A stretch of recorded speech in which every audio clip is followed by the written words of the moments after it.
What's good, bitches? Jonkins the Pimp here. I'm going to be responding to a comment from this dude named 21 Lucifer. And I've argued with this guy before. Usually I keep it in a text argument, but honestly, this guy is one annoying bastard to fucking argue with through text, especially when he writes a lot.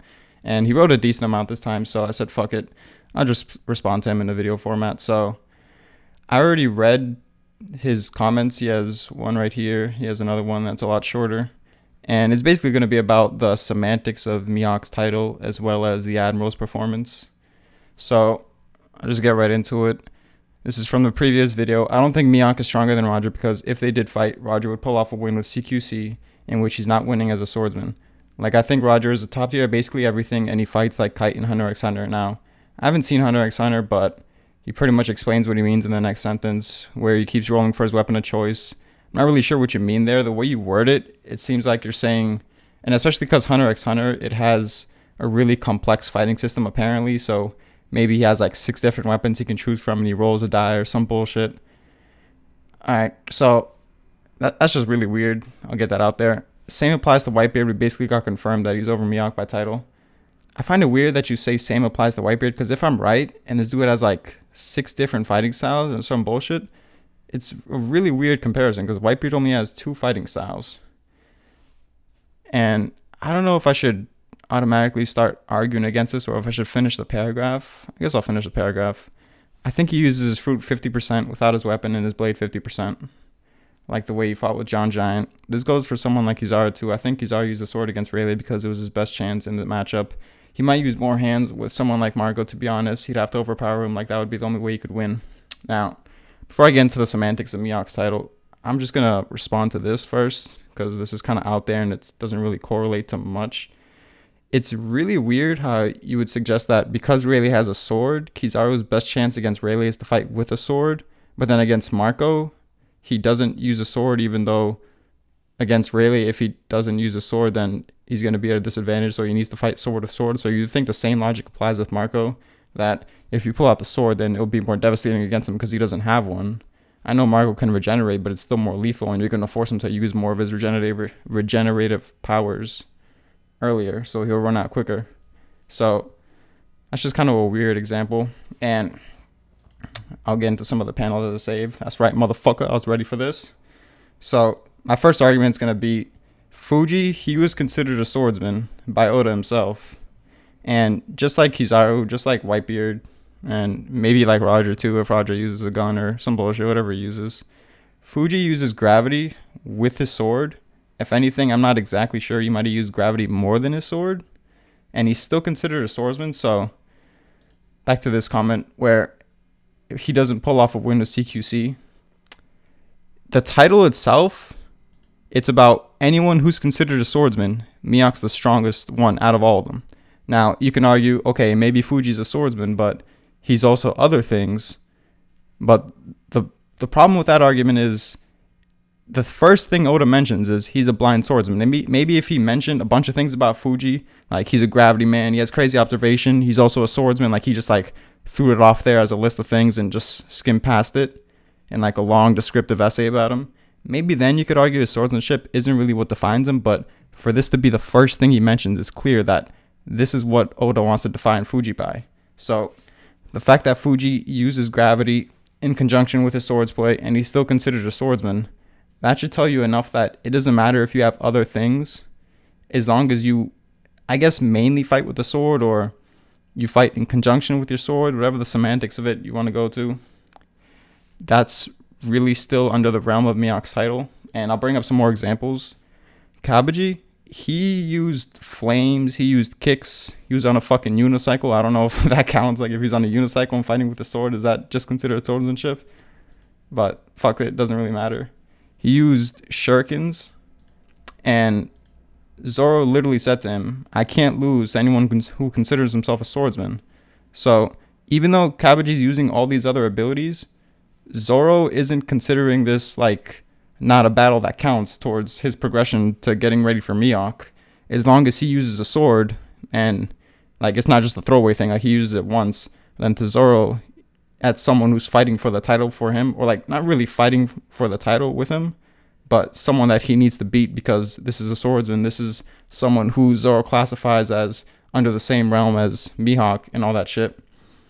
So you have to look at Zoro's point of view from this, because a lot of people say we don't really know what swordsman is exactly defined as. In real life, there's a definition, but you can't really say that's Oda's definition. So you have to look at Zoro's point of view from this, because if he doesn't care if anyone uses anything else, then you would have to assume that he knows the semantics of the title, and that's why he's after the title. It's not like he just said, fuck it, I want the title, but I'm not going to research anything about this title. I just want it. Obviously, he would know about the title a lot. He probably researched it, you would assume. So the fact that he doesn't care at all, and then the fact that Fuji is considered a swordsman as well, it's just a very weird argument to say because Roger uses CQC, then he's not winning as a swordsman, when being a swordsman isn't as pigeonholed as just you only fight with a sword. It's a broad fighting style that encompasses using other things along with your sword.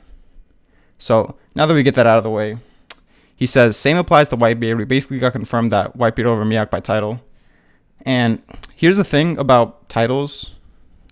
You can't really say they're 100%. Like, you can't use them 100% if there's evidence to suggest that person isn't worthy of the title. So I know a lot of people argue this with Mihawk when they're like, all right, Joseph blocked the slash, Vista stalemated him, he's a fraud. But there's obvious counter arguments where Mihawk wasn't trying. Anyone that's not trying to be a fucking troll knows that. But for Whitebeard, and I don't really want to repeat all my arguments, or at least go in depth with them with the admirals against Whitebeard, but my argument has always been that Kizaru and Akainu, they both were portrayed superior to Whitebeard or had better feats than Whitebeard. So Whitebeard at that moment, he couldn't be considered the strongest man, even though he had the title. And there was also panels of Whitebeard being like, I can't beat the strongest forever, and then other shit like him not dodging Squado's attack. There's just a lot of evidence to say he wasn't the strongest at that point. So I don't really think it's fair to say it's confirmed Whitebeard over Mihawk, because there's actually a lot of counter evidence to go against that, even though he has the title.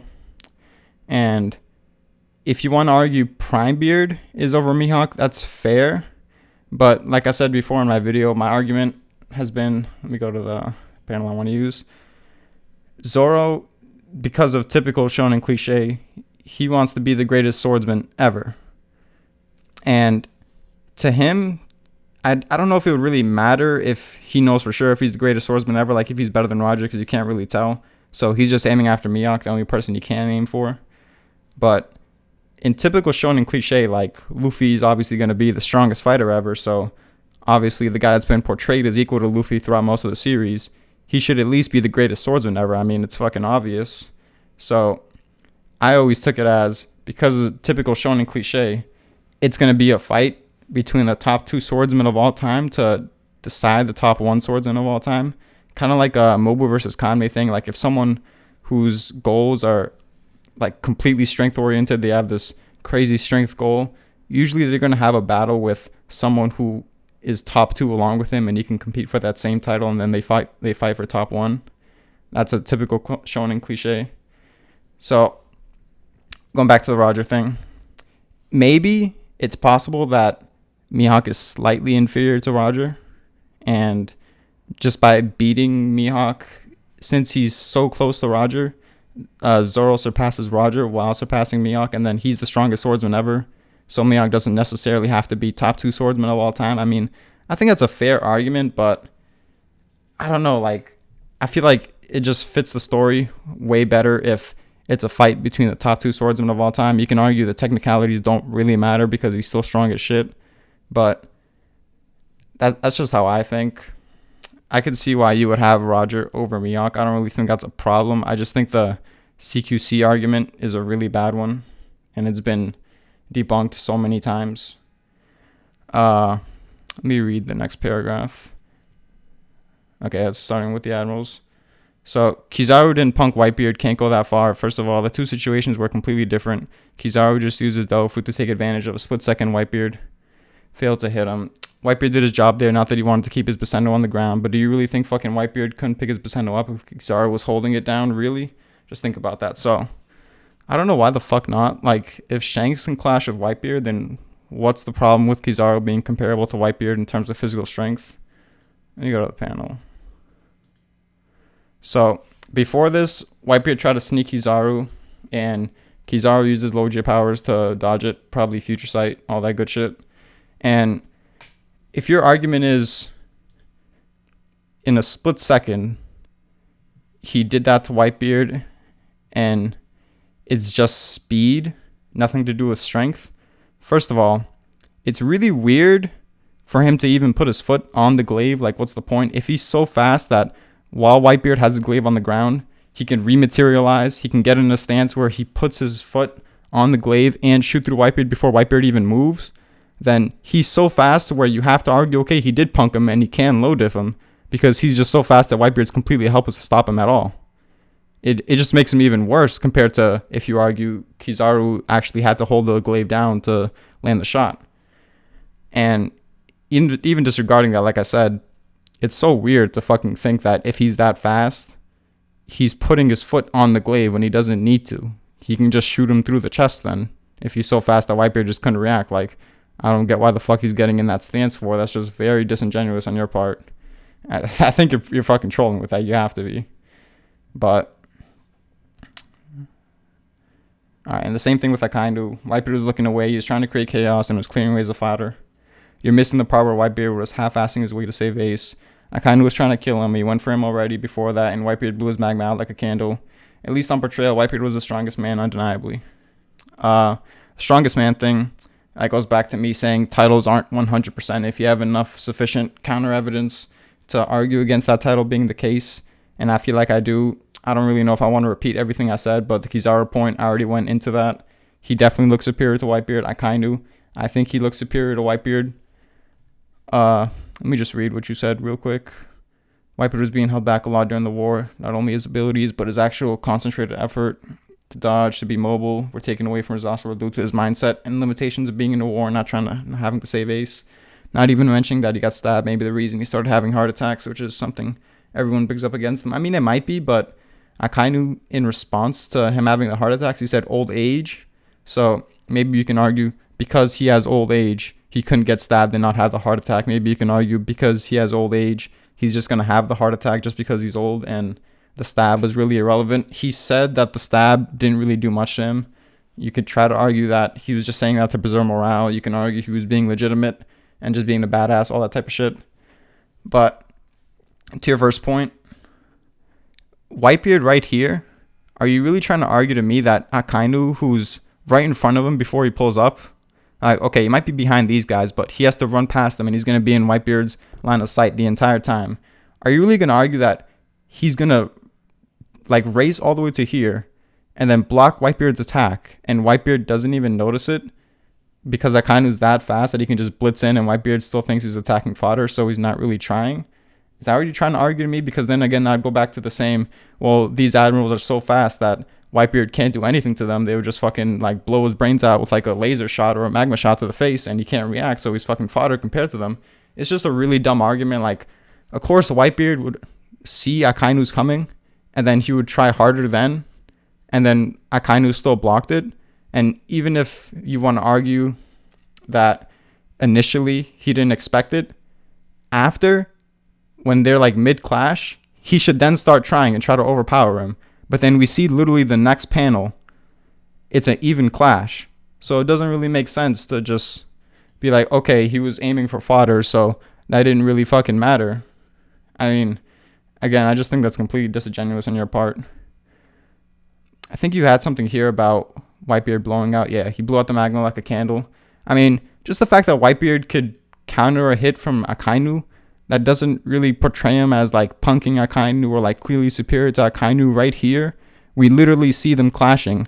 Whitebeard's clashing with his devil fruit, and it's not overpowering Akainu's magma. Like, it's not sending his magma flying or anything.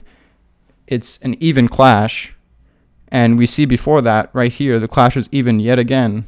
So Akainu is clearly capable of matching Whitebeard's attack power, and then his fruit was more lethal at that. So just because Whitebeard fucking he stopped one of his attacks, are you really going to argue that that really means anything when moments like this happen? Like, you're clearly using selective reasoning here. It doesn't really add up. Again, I don't know if I want to go into the whole Akainu versus Whitebeard thing. I already went in with it with Draco, and I explained my stance on why I think Akainu was more impressive at Marineford. So I don't really want to repeat all that. It's in the video. But again, I'm just going to say I feel like the admirals were clearly superior to him in terms of feats. Portrayal, you can kind of argue, you can try to make some excuses, but I feel like that's clear as well. And I feel like there's enough counter evidence to take away the Whitebeard is the world's strongest man point, at least at that time. So I don't think that's a point you can use against Mihawk. I don't think you could really defend Whitebeard that much, honestly. The only thing you could really say is, okay, his heart attacks maybe really fucked him up and he would have put up a better performance otherwise, but he also got some nasty hits in on Akainu when he hit him off guard. Akainu probably wasn't even using Haki. We saw Odin, who was able to punk Kaido. When he got hit off guard, he just got one shot, and Akainu was able to clap back from that and fucking melt half his face. But like I said, I don't want to get too much into it. I'll just move on from that. I agree about Akainu over Kizaru over Aokiji. Even if the gaps are super small, Akainu showed he was stronger than Aokiji, and Kizaru was facing the right hands in Marineford, so I think he's a little better than Kuzan. Plus this stream and the prior, you convinced me that Kizaru was underrated or overlooked. I mean, clearly I didn't convince you enough because you came up with those bullshit reasons to fucking downplay his strength. But he has the swordsmanship, he uses kicks, he has high AoE, he has lasers which are much faster than Aokiji's long-range attacks. All these things, Kizaru is superior. I don't know, because in terms of swordsmanship, Aokiji can probably use it as well. In terms of kicks, I'd imagine Aokiji has powerful kicks as well. In terms of high AoE, yeah, Kizaru has more destructive potential, but Aokiji's fruit isn't really about that. So it's kind of a weird comparison. He has lasers which are much faster than Aokiji's long-range attacks. I mean, probably, but Aokiji also has the ability to one-shot pretty much anyone or seal their movements. He can use the ice to block himself better. His devil fruit is very versatile in a lot of ways. I mean, if he wanted to, he could pretty much use his ice, like Haki it up and just use it like Dofi's devil fruit when he awakens and just have like ice attacks coming from everywhere. It would be kind of like the strings. So I think Kizaru's devil fruit is better at the end of the day, but I don't really think it's an easy comparison to make. I just look at the potential of them because we haven't seen enough of either. And I could see why someone would say Aokiji is better than Kizaru, especially since he had that 10-day fight with Akainu and then his Haki might have bloomed. Maybe Kizaru was better before that and maybe Aokiji surpassed him because he Haki bloomed. Who knows? But I do agree that Kizaru is superior. I think the main difference that I give him, other than his devil fruit, is his speed, of course. I feel like his observation might be better to go along with his speed, so he's like ridiculously hard to hit. That's how I see it. I don't think Aokiji's powers could be used against people on his level, just like Dofi. I mean, he didn't freeze Dofi to the core. That was stated by irrelevant Dofi subordinate number 1020. Dofi caught Jozu sleeping just like Aokiji. Yeah, but he didn't really do anything to Jozu after. Jozu seemed fine, and Aokiji just one-shot him and took off his arm. That's pretty fucking impressive. Though I don't think it's a fair comparison either way because Jozu is a really bad matchup against Aokiji because Aokiji can freeze most people, but Jozu's diamond, so you can't really fucking freeze him unless he's not fully encased in diamond. But other people like Dofi, he's probably not going to be able to use Parasite against Katakuri, for example. But Aokiji probably has Future Sight. He has so much AoE that it's going to be really hard for Katakuri to outlast him. It's going to be really hard for him to not get frozen by him, and it's going to be really hard in general for him to deal with Aokiji. So I don't really think it's a apt comparison. Let me just read the other shit you said, and that's lethal a lot more than Aokiji. I mean, you really can't argue that. What's he going to do after he parasites you? I mean, you could break out of the parasite. For Aokiji freezing people, Whitebeard was able to break out because he had the Gura attacks. But can many people do that if Aokiji actually freezes you to the bone? I don't think so. I mean, maybe top tiers can, but it remains to be seen. But regardless, I think it's a really dangerous fruit. Way better than fucking Dofi's. Definitely way more lethal. But I think if they're on guard, they quickly sidestep it, no problem. I mean, That's just a fucking weird argument, because you can argue the same thing for most devil fruits. Then you could say they'll sidestep Akainu's magma, they'll sidestep Dofi's string attacks, they'll sidestep Katakuri's mochi attacks. So, I mean, I don't really have much of a comment on that. It was just a weird comment that doesn't have much basis. Kizaru also definitely has higher attack damage with his ranged. Probably. Jozu might deflect all of Kizaru's light attacks, but Akiji won't do shit to him with his shurikens. And I mean, if he deflects all of Kizaru's light attacks, then Kizaru isn't doing shit to him either. Akainu was probably just the overall better fighter, and that's why he was stronger in their fight. I agree with that. I really don't agree with the notion that Aokiji was nerfed or it was a bad matchup or anything like that. I think it was pretty clear, just based on the story portrayal, that Akainu, he wanted it more. He has like big plans. He has crazy willpower, and he wants to make change so badly that he's willing to go that extra mile that Aokiji isn't. Plus, he probably has the better level fruit. So, I do think Akainu is superior overall. Kizaru versus Aokiji is a tough one, especially if you argue the Aokiji blooming thing. But like I said in my video, I give Kizaru the edge because of the devil fruit. That's mainly it. We'll move on to your next comment. You think Sabo and 10 Katakuri level dudes thought the future sight and hypothetical. This is a weird fucking hypothetical, dude. Against Akainu, you think he's not just walking through them like Kat did to Jimbo and Pedro? This is about him fighting the Whitebeard commanders, wasn't it? This is a weird scenario because Akainu was really nerfed against the Whitebeard commanders because he couldn't use his awakening. So he would definitely walk through a lot of them. I think only really Vista and Marco can stand a chance against him if he just covers everything in magma. And just Sabo and 10 Katakuri level dudes, like that's like the randomest shit. But yeah, you'd probably walk over them. I mean, they're not really going to do much as magma if he's actually trying. Whether it was fatigue from the Whitebeard hit, Akainu was struggling to put down scrubs like Kurio. I mean, we don't really know how long he fought Kurio for. Marco and Jozu could have had the most of his attention, and Kurio just shoots at him randomly here and there, and Akainu just doesn't feel like swatting him away at the moment, and then he's finally like, fuck it, I'm just going to kill this dude. So that's like a really bad attempt at trying to downplay him. And that was the only one shown in the manga. When Kobe stopped him, it was clear to show separation between the groups. Half the commanders are just standing there fighting random marines. Obviously, that was the end of fight fatigue, and what the goal was for the Whitebeard Pirates with Marco was to stop him, and they did their job. What do you think Aokiji was doing, jacking off? What about Kizaru? I mean, a lot of people were just randomly doing nothing. Same goes for Marco, Jozu, and Vista. Until they had like their one shining moment where they still didn't do much, they were pretty much jacking off as well, so it's kind of a weird comparison. He would have been sending flares at Luffy and the Whitebeards. That's why it's not a feat for Akainu. It's a 1-for-1. They both look good, but no one was doing something like soloing an entire pirate crew or vice versa. That's just a biased view only for Akainu fans or Whitebeard pirate haters. And I mean, the people who think Jozu and Marco are like Sanji tier. So the Riris. Yeah, we don't talk about those people. So I don't know if I said he was soloing them in another video. If I did, I didn't literally mean he beat all of them. That's just the terminology I use. I meant he was handling them no problem. So I probably read all this for no reason because we probably agree at the end of the day. But I do agree that it's a good feat for the Whitebeard Pirates to last against them. And it's also a good feat for Akainu in his injured state to be able to last against them as well. I do think since he was nerfed, even in his injured state, if he was using Awakening, he would definitely whoop all of them. But I do think Marco, Jozu, Vista, they're all really strong. As you could tell from my fucking tier list, I have all of them above Cat. I have Jozu and Vista tier above Cat, Marco too. So I do respect the Whitebeard Pirates a lot. But yeah, that's about it. I mean, if he comments again and he has a really long comment, I'll probably just make another video because, again, fucking arguing with this guy over text chat is AIDS. I went back to my old video, a Kingdom one, and me and him fucking argued like fucking 20 long-ass comments, and this guy kept missing the point over and over and over again. I'm like, holy fuck.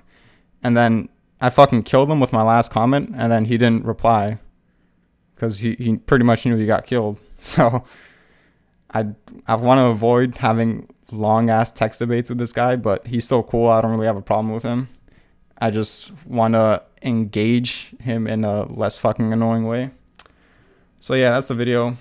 I'm going to give it a clickbait ass title. Peace, bitches.